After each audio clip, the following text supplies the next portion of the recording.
எதிராளிக்கு வந்து செவ்வாய் பலம் இருக்கிற ஜாதகங்களை சேர்த்துவீங்க, கண்டிப்பா செவ்வாய் தசை அவனை ஒன்றும் செய்யாது. அவங்க 2 பேரும் ஒன்று சேர்ந்துட்டாங்கன்னா இதெல்லாம் நாங்கள் அனுபவத்தை பல ஜாதகங்களை பார்த்துட்டோம்.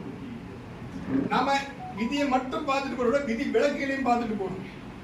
சுக்கிரன் உச்சமாக இருந்தால் வாழ்வு இனிப்பது இல்லை. ஏன்னு சொல்ல முடியுமா யாராவது? ஏன் சுக்கிரன் உச்சமா இருக்க வாழ்வு இனிக்கிறது இல்ல? திருமண வாழ்வு எடுத்து போயிருப்பானுங்களா யாரா ஒருத்தர் ஒரு பாயிண்ட். சுக்கிரன் உச்சமாக இருந்தால் அவள் இயல்பாழ்க்கை இனிப்பதில்லை. காரணம் என்ன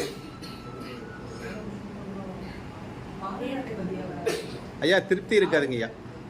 அதுதான் என்ன காரணங்கிற எந்த 7ஆம் இடத்துக்கு அதிபதி அவன் ஜாதக கால பிரச்சனை எல்லாம் மேஷமே வந்துருமா? எல்லாத்துக்கும் அவங்க ஜாதகம் தனி லக்னம் வருமே. எந்த அதாவது காலபுருஷன்ங்கிறது வந்து காமன் சப்ஜெக்ட், பேசிக் ரூல். இது அவங்களுக்கு தனிப்பட்ட முறையில ஒரு லக்னம் அமையும். சரி, மகர லக்னம் எடுத்துக்கங்க. மகர லக்னத்துக்கு முழு யோகாதிபதியே சுக்கிரன். உச்சமா இருந்தாலும் வாழ்க்கை கொஞ்சம் கூட ரசிக்காது. என்ன காரணம்? என்ன காரகம்?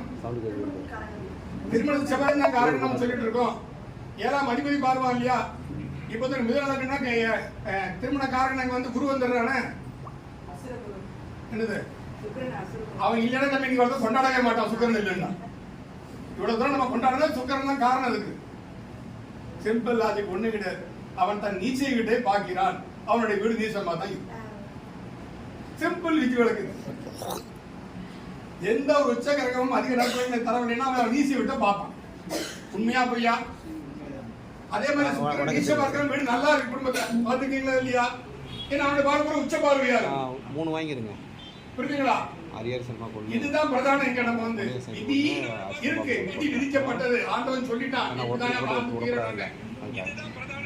அது மீறக்கூடிய சக்தி இல்லைன்னா உலகத்துல எந்த சித்தர்களும் இருந்திருக்க மாட்டாங்க. சித்தர்கள் எப்படி உருவாங்க? நம்மள மாதிரி மனுஷன் தான். எப்படி உருவானாங்க? தன் தன்மையை, தன் தகுதியை, தன் வன்மையை, தன் மேலான திறமையை எல்லாம் வளர்த்துக்கிட்டாங்க. அதுக்கு இறைவனை நாட்டம் அவருக்கு குறையா இருந்தது. அப்படி ஒரு இறை நாட்டத்துக்கு உங்களுக்கு எல்லாம் ஊக்குவிக்கணும் தான் பஞ்சாட்சரி மந்திரத்தை நான் கொண்டு வந்திருக்கேன். எப்படி பயன்படுத்துறது எல்லாரும் அவங்க பாக்கெட்ல வச்சுக்கோங்க. தினமும் அதை எடுத்து காலையில குடிச்சிட்டு ஊதுபத்தி காட்டிட்டு, ஒரு பக்கம் உங்க ஜாதகம் இருக்கும், இன்னொரு பக்கம் எந்திரம் இருக்கும்.